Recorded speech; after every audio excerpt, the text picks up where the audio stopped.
शुरुआत अरुण जी आपसे एकदम अलग नज़र आता है, जबकि आजकल हम सभी माँ बाप ये कोशिश करते हैं कि बच्चे की स्टार्ट जो है वो अच्छा होना चाहिए, क्योंकि उनको लगता है नींव शायद प्ले स्कूल से, उसके बाद जो स्कूलिंग है वहाँ से पड़ती है। अगर वहाँ पे थोड़ा सा कमज़ोरी हुई तो शायद बच्चा आगे तक कुछ ना कर पाए। तो ऐसे में इस तरह का कदम मुद्दा यह है कि हम लोग शिक्षा को स्कूलिंग के साथ कंफ्यूज कर जाते हैं। हमारी सोच यह है कि शिक्षा स्कूलिंग से नहीं आती, मतलब एजुकेशन जिसको कहते हैं, एजुकेशन का मतलब एक्चुअल ट्रांसलेशन ये होता है कि अंदर की आपकी जो कंप्लीटनेस है उसको बाहर निकालना। तो उसके लिए स्कूल जाना ज़रूरी है, ये हम समझते नहीं हैं। जी, स्कूल जाना ज़रूरी नहीं है आदित्य, लेकिन आप स्कूल गई हैं पहले। तो मुझे स्कूल अच्छा लगता था, लेकिन अब लगता है कि जो अच्छा लगता है करने में अभी टाइम मिलता है और करने के लिए, पहले उसके बारे में सोचती ही नहीं थी कि डांस आर्ट सब सीख सकती थी। कांति जी, ये जो डिसीजन था कि अदिति को घर पे ही पढ़ाया जाए, वो आप लोग का था या अदिति की भी उसमें कुछ ना कुछ राय थी? जब हमने ये डिसाइड किया था तब तो अदिति 4th स्टैंडर्ड तक ही पढ़ी थी। तो मुझे नहीं लगता कि सभी चीज़ों के लिए बच्चों को हमेशा पूछते हैं। जैसे हम तो उनसे पूछते नहीं अगर स्कूल जाना है कि नहीं, that is not a choice. हम तो सोचते हैं उन्हीं के अच्छे के लिए स्कूल जाना ज़रूरी है। तो हमने इसी तरह सोचा कि उसको स्कूल नहीं भेजना भी उसी के लिए अच्छे के लिए है। तो इसलिए हमने वी डिडंट कंसल्ट उससे, क्या नहीं, हमने सोचा कि जो भी हम कर रहे हैं सोच के कर रहे हैं उसके लिए अच्छा ही होगा। लेकिन अदिति खुश है, इसका मतलब ये है कि अच्छा ही जो था, आप लोगों ने हाँ। फैसला किया है वो उसके लिए भी अच्छा है। सोशलाइजिंग वाकई बहुत ज़रूरी है किसी भी बच्चे के डेवलपमेंट के लिए, तो उसको कैसे पूरा करेंगे आप अगर बच्चा घर पे ही है तो? जी, सोशलाइजिंग जो होता है वो हमारे मॉडल में ऐसा है कि होम स्कूलिंग करने वाले लोग सब अलग अलग तरीके से करते हैं, और इसमें कुछ रास्ता फिक्स नहीं है। स्कूल जाने का रास्ता तो फिक्स्ड है, आपने बच्चे को भेज दिया, आप सिर्फ स्कूल किस तरह का स्कूल है उसको चूज़ करते हैं सिर्फ। लेकिन होम स्कूलिंग में कोई रास्ता, अपना ही रास्ता बनाना पड़ता है वैसे। तो सोशलाइजिंग का तो हमने जो देखा है, हमारे बच्चे काफ़ी सारे एक्टिविटीज़ में, मतलब जैसे आर्ट सीख रहे हैं, ड्राइंग सीख रहे हैं, ड्रामा मतलब ये गाना सीख रहे हैं। जी, तो इस तरह की एक्टिविटीज़ में जुड़े हुए हैं जहाँ पे अलग बच्चों से उनकी बात होती है, और कॉलोनी में जहाँ रहते हैं वहाँ बच्चे रहते हैं उनसे बात होती है। तो सोशलाइजिंग में हमें लगता नहीं कुछ कमी हुई है। जी। एक तो यह है, दूसरा यह है कि जो स्कूल में जो सोशलाइजेशन होता है वो एक बहुत ही आर्टिफिशियल तरीके का होता है। ये हम लोग सोच नहीं पाते क्योंकि हम लोग सब स्कूल के ही प्रोडक्ट हैं, हम लोग भी स्कूल से निकले हैं, कॉलेज से निकले हैं। लेकिन एक क्लास में एक ही उम्र के बच्चों का आपस में 30 बच्चों का जो सोशलाइजेशन होता है, जी। ये नेचुरल नहीं है। ये कभी आपको जिंदगी में बाद में इसका मौका नहीं मिलता और कहीं पे।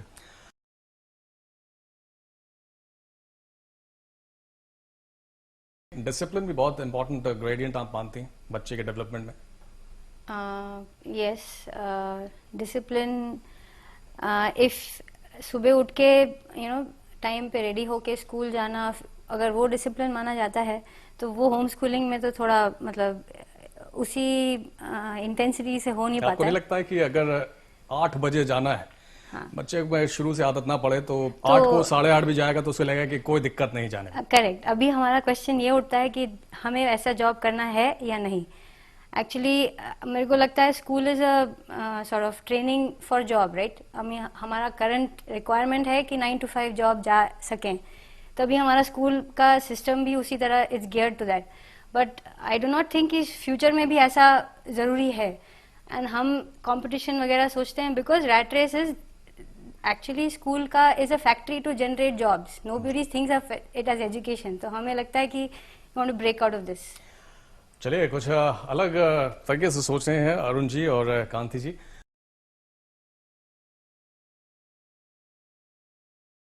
तो अरुण जी काफी समर्थक नजर आने लगे। एक सवाल जो अब खड़ा होता है वो ये कि बच्चों को कितना वक्त माँ बाप दे पाएंगे, जबकि वो दोनों ही कामकाजी हैं?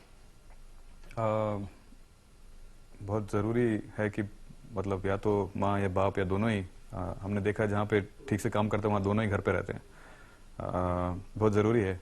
लेकिन हमारी सीख ये भी रही है पिछले 4 सालों में, जब से हम लोग ने चालू किया है, कि कोई आदमी सिखाने से नहीं सीखता। मतलब ये सीख वाला चीज़ हम लोग इकट्ठे सीखते हैं। अब हमारा नज़रिया ये हो गया कि हम लोग 5 लोग घर में हैं, 3 बच्चे और 2 एडल्ट्स। हम लोग पांचों लोग मिल के कुछ सीख रहे हैं। ये नहीं कि मैं बैठ के अपने बच्चे को सिखा रहा हूँ, उसको एक्चुअली फोटोग्राफी के बारे में वो आज मुझे सिखा सकती है जी। हालांकि मैंने इंटरेस्ट में जब शुरू हुआ था तो मैंने उसको प्रोत्साहित किया था। तो ये एक पूरा काफ़ी समय लगा हमको इसमें से बाहर निकलने के लिए कि हमको सिखाना पड़ता है कि एक एडल्ट के सिखाने से एक बच्चा सीखता है, इस नज़रिए से बाहर निकलने के लिए हमको 1-2 साल लग गए थे जी। तो ये जो मिश्रा जी कह रहे थे कि सिखाना पड़ेगा, हम उनको समय नहीं मिलेगा, किसी के समय की ज़रूरत नहीं पड़ती किसी को सिखाने के लिए। अगर आप बच्चे को सीखने का माहौल बना दे घर पे तो बच्चा अपने आप सीखता है। ये हमने ये सीखा है जी।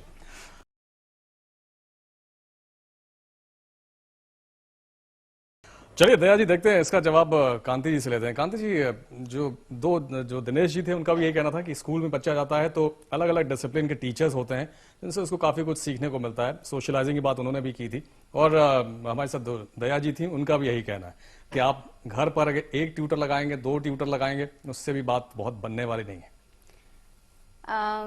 मुझे फर्स्ट ऑफ ऑल ये तो बड़ी प्रॉब्लम लगती नहीं है। मुझे लगता है कि होम स्कूलिंग का मतलब ये नहीं है कि स्कूल का एनवायरनमेंट हम रेप्लिकेट करना चाहते हैं घर में। फर्स्ट ऑफ ऑल सभी लोग सोचते हैं हम first period, second period, third period ऐसे लेके चलते हैं घर पे। द होल आइडिया इज कि हमको स्कूल के जैसे रहना ही नहीं है, तो हम इस तरह से पढ़ाते नहीं है घर पे। और दूसरी बात यह है कि हम सब भी तो up to 12th whatever master सब करके पढ़ चुके हैं। मुझे नहीं लगता कि फर्स्ट एकेडमिक सिलेबस कवर करना इतना मुश्किल है, मुझे तो मुश्किल लगता नहीं है। और ऊपर से जिस एनवायरनमेंट में स्टूडेंट पढ़ता है स्कूल में, उसमें उसको अपने आप सोचने का टाइम मिलता नहीं है या फ्रीडम मिलता नहीं है। टीचर को अपना सिलेबस खत्म करने की रहती है and 40 I do not expect also teacher कर नहीं पाती है। अगर 40 बच्चे हैं, हर बच्चा अलग होता है, हर बच्चे की पढ़ने की और सीखने की विधि अलग होती है, तो it's not possible humanly for a teacher कि हर बच्चे को अलग से देखे, उसको पढ़ा सके। और मुझे लगता है 6 घंटे एक दिन में पढ़ने की भी जरूरत नहीं है। हम घर पे 1 घंटा ही करते हैं और वो भी रोज नहीं करते हैं, फिर भी हमारा सिलेबस 10% टाइम में खत्म हो जाती है। आदिति, आपसे जानना चाहेंगे क्या रूटीन रहता है आपका? कितने बजे उठती हैं आप सुबह? सुबह 8 बजे। 8 बजे सुबह उठती हैं? 8 बजे तो तमाम बच्चे स्कूल में होते हैं। हाँ, वही बोलते हैं पापा कि इतना लेट क्यों उठते हो। जी। तो दिन में एक सब्जेक्ट चूज करके 1 घंटे पढ़ते हैं, उसका पूरा चैप्टर या खत्म करने के देखते हैं।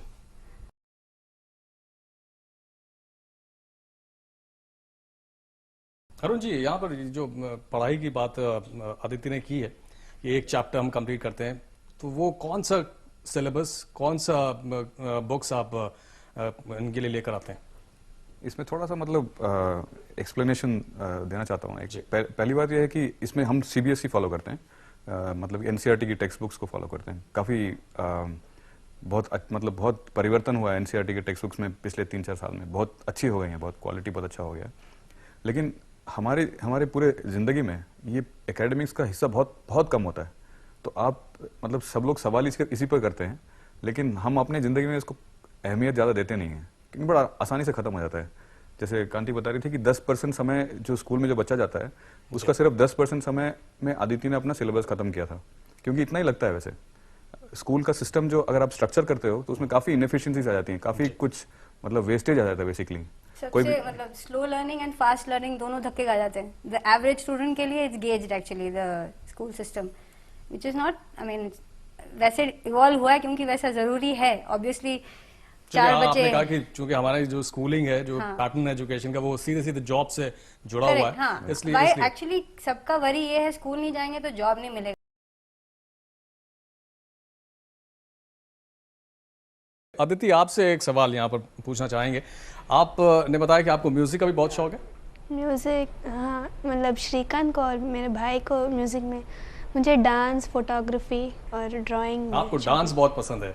स्कूल में बहुत सारे कॉम्पिटिशन्स होते हैं, आपको नहीं लगता है कि अगर आप स्कूल में होती, स्कूल में आप परफॉर्म करेंगी, हज़ारों बच्चे सामने होंगे, वो तालियां बजाएंगे, आपका भी उत्साह बढ़ेगा, आपको मेडल मिलेगा, आपको प्राइज़ मिलेगा, तो उससे आपको थोड़ा सा और अच्छा लगेगा? लेकिन जब मैं स्कूल में थी तो इसके बारे में तो सोचती नहीं थी कि डांस और आर्ट सब सीखती हूँ, लेकिन सीख सकती हूँ। अभी तो उसके बारे में सोचने का वो टाइम भी मिल गया है कि ये सीख सकती हूँ। अगर वो स्कूल में ही पढ़ती है डांस तो बच्चों के साथ ही पढ़ती है, सो प्रोत्साहन तो वहीं परफॉर्मेंस दिया है, बच्चे हैं, इट्स नहीं, नॉट आइस। लेकिन वो तो सिर्फ डांस स्कूल होगा, एक हाँ। ऐसा स्कूल जहाँ पर हर तरह के बच्चे हैं और वहाँ पर शायद परफॉर्मेंस और वहाँ पर जो अपलॉज आपको मिलता है वो थोड़ा सा शायद इनकरेजिंग हो, लेकिन अपनी अपनी राह है।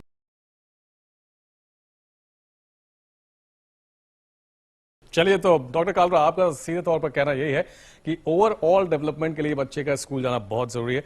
अरुण जी क्या कहेंगे, जैसे कि डॉक्टर कालरा का कहना था? देखिए, निजी मामला है काफ़ी, तो कुछ डॉक्टर कालरा के खिलाफ कुछ बोलना चाहेंगे नहीं। हमें तो लगता नहीं है कि ये ठीक बात है, क्योंकि अगर आप थोड़ा पीछे हट के देखें स्कूलों में क्या होता है, स्कूलों में जो टीचर पढ़ाते हैं, बच्चों के साथ हम पढ़ते हैं, उनमें से आप मुझे बताइए किसका इंटरेस्ट होता है हमारे ओवरऑल डेवलपमेंट में। और ये ओवरऑल डेवलपमेंट जिसकी बात कर रहे हैं डॉक्टर साहब, इसका क्या मतलब होता है? सारे सब्जेक्ट्स पढ़ाए जाते हैं, सब्जेक्ट्स पढ़ने से गेम्स क्या भी होता है, म्यूजिक भी होता है, डांस भी होता है। तो स्कूलों में जैसे कि आजकल सारे सब्जेक्ट्स होते हैं, सारे एक्स्ट्रा करिकुलर एक्टिविटीज भी होती हैं। एक्टिविटीज़ होती हैं, तो एक्टिविटीज़ में तो हमारे इधर कुछ कमी होती नहीं है। और ये मतलब, और ये बात भी नहीं है कि हम बच्चे को कैद करके रखते हैं घर के अंदर, घर के बाहर ही रहते हैं बच्चे हर वक्त। तो एक्टिविटीज़ जो स्कूलों में होती है वो हमारे यहाँ पे भी होती हैं, और इसमें फ़ायदा ये होता है कि जैसे अदिति का ये कहना था कि जो स्कूलों में जब स्कूल जाती थी तब जो डांस करती थी वो एक उसका टाइम टेबल का हिस्सा हुआ करता था। आज वो इंटरेस्ट के साथ करती है, और आज किसी को कुछ रोक नहीं है कि उसको जो फोटोग्राफी में इंटरेस्ट है फोटोग्राफी में जाती है। जी। तो ओवरऑल डेवलपमेंट हमें लगता है कि ओवरऑल डेवलपमेंट एक तो पेरेंट्स का रुकता नहीं है, मतलब कि स्कूल भेजने से हमको लगता है कि बच्चे का डेवलपमेंट हो रहा है, हमारा डेवलपमेंट का क्या होगा? नहीं, अगर सब कुछ स्कूल में हो रहा है तो एक्स्ट्रा क्लासेस की क्या जरूरत है? क्यों लोग एक्स्ट्रा करिकुलर बाहर जाते हैं स्कूल से बाहर? जी। ऑब्वियसली सब हो नहीं रहा है।